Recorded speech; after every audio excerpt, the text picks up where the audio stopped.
rekimana reka nguhungireho kubw'imbabazi zawe kera waramenewe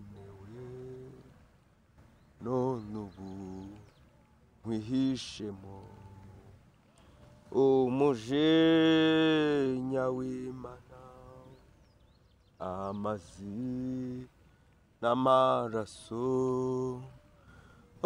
byo mu rubavu rwawe binkiza uburyo bwombi urubanza rw'ibyaha n'imbaraga mbi zabyo bye kuzansinda ukundi n'imbaraga mbi zabyo bye kuzansinda ukundi ibyo twakora byose n'umwete wacu wose n'agahinda gashaze n'amarira adashira byose ntibyashobora kudukuraho ibyaha byose ntibyashobora kudukuraho ibyaha. Mana nziza, Mana ikomeye, twongeye kugushima kandi Mana twongeye kuguhimbaza. Tugushimiye imirimo yawe itangaje, tugushimiye urukundo rwawe Yesu. Izina ryawe nirihimbazwe. Yesu ushimwe, kuko twamenye neza ko hejuru y'izuba nta yindi mana, hejuru y'ukwezi nta yindi mana, kuri ino si nta yindi mana, munsi y'isi nta yindi mana itari wowe Yesu. Ni wewe waremye, ni wewe wavuze biraba, ni wewe wategetse bigakomera. Mu izina rya Yesu Kristo, mwami w'abami, mwami Jehova, turagushimye kuko uri ubwugamo bw'umugaro, kuko uri igiti cy'inganzamarumbo. Mana, kuko uri sambi itarumba. Turagushimye Yesu, turaguhimbaje mwami Mana. Ngira umugisha wo kugaruka ahera hawe, ngira umugisha wo kuboneka ahera hawe mwami Mana, kandi waravuze ngo tuzagera hose tukahakwambariza, kuko uri Imana iba hose kandi ibera hose icyarimwe.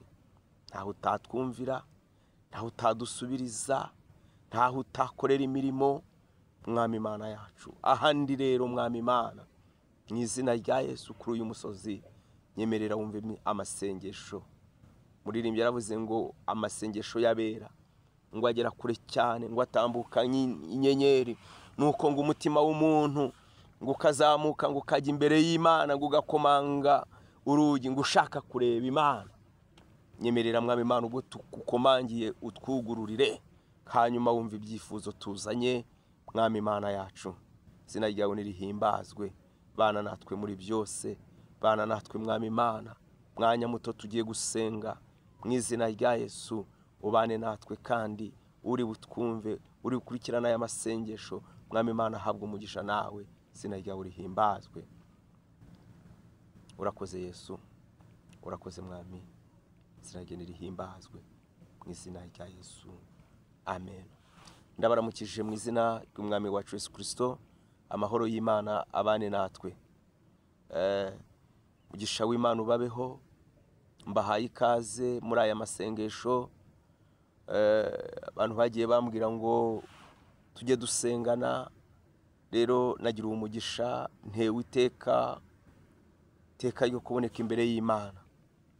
Ndi hano nshaka gusengana n'abantu bagiye babimbwira, bagiye babinsaba, bambwira ngo twasenganye amasengesho bazi umumaro wayo. Nanjye ndavuga kuko nzi agaciro k'amasengesho, ndavuga ngo reka nzamukeho gato, nicumeho gato, nteri ntambwe ntumve nicomokora isi ho gatoya, hanyuma nsengane n'ubwoko bw'Imana. Rero nshuti z'Imana, uwo nkurikiranye aho uri hose, ndashaka dufatikanye isengesho. Turaza guhagarara mu ijambo riri muri Zaburi ya 6:12 rivuga ngo kubwo kunyagwa k'umunyamubabaro. 12:5 kubwo kunyagwa k'umunyamubabaro, kubwo gusuhuza umutima, none ndahaguruka ndashyira mu mahoro uwo bacuniraga ingoni. Kubwo kunyagwa k'umunyamubabaro no gusuhuza umutima k'umukene, none ndahaguruka ndashyira mu mahoro uwo bacuniraga ingoni. Ndibwira ntibeshye ni igice cya 7 mu ngoma za 2 ku murongo hafi wa 30 aho mwaza kunyunganira. Bibiliya iravuga ngo abantu banjye bitiriwe izina ryanjye nibanyambaza nzumva ndi mu ijuru mbababarira ibicumuro mbakiriza igihugu. Ndashaka mvuge hejuru y'umumaro wo gusenga.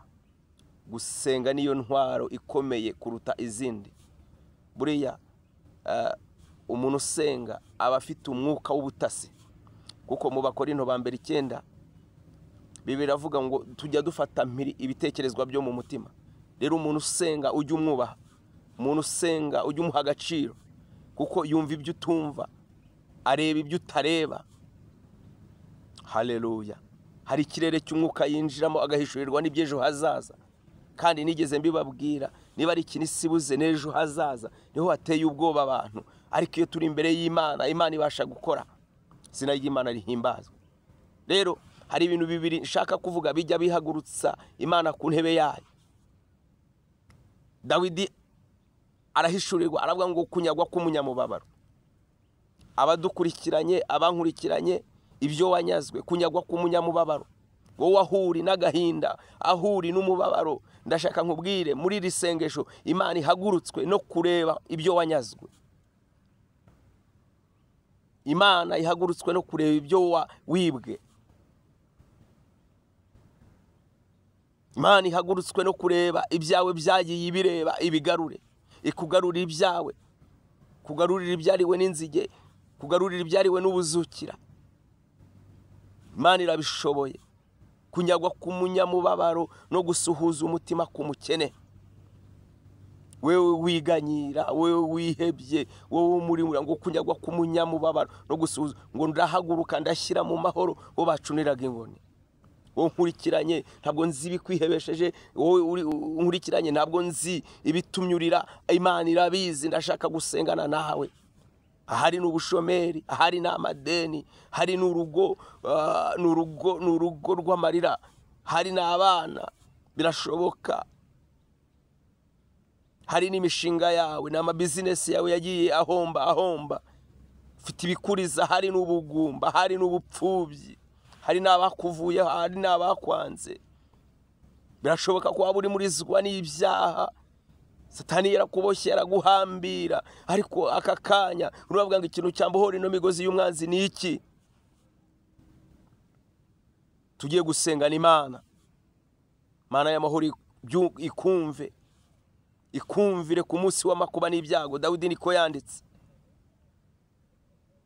Ikoherereze gutabarwa kuva hera urusengero. Yumva iminiho yawe, yumva amarira yawe. Haleluya. Tugiye gusengana Imana uno mugoroba, tugiye gusengana Imana. Mana itugirire neza, Mana nziza, Mana ikomeye, Mana y'amahoro. Duhishuriye ko hari ibintu bibiri bijyahagurutsa Imana ku ntebe yayo. Kunyagwa k'umunyamubabaro no gusuhuza umutima k'umukene. Kurira kwararira umuntu ariko bwaki impundu zikavuga. Mana ndasenze, sengeye abantu, sengeye ubwoko bwawe, aho bari nibibaruhije, nibibarembeje, n'imitwaro bikoreye badashobora kwitura, umahanuze, kuko wavuze rimwe uratanga itangazo uravuga ngo mwese abarushye n'abaremerewe muze musange ndabaruhura. Ruhura ubwoko bwawe Mana, baruhijwe n'amadeni, baruhijwe n'ubugumba, baruhijwe n'uburwayi, indwara zidakira, kanseri, imivuduko, diyabete n'ibindi biza na sida. Bohora ubwoko bwawe Mana, ndabusengeye mu izina rya Yesu. Ndatuye imbaraga ku bwoko bwawe uno mugoroba, reka ukora imirimo, kuko ijambo ryawe rirambwiye ngo kunyagwa ku munyamubabaro no gusuhuza umutima ku mukene bijya biguhagurutsa. Rera aho bari hose barimo bavuga ngo Mana turagutegereje, aho bari bavuga ngo Mana dutabare, aho bari bavuga ngo Mana turengere, rengera ubwoko bwawe. Nje nk'umuhanuzi, nje guhanura mu izina rya Yesu, nje kuvuga ngo bavane muri ibyo bibazo, nje kukubwira ngo bavane muri ibyo bigeragezo mu izina rya Yesu. Mose ngo yajyaga amanika amaboko, ubwoko bwawe bugatsinda, yayamanura bugatsinda, ngo ageraho akenera uri na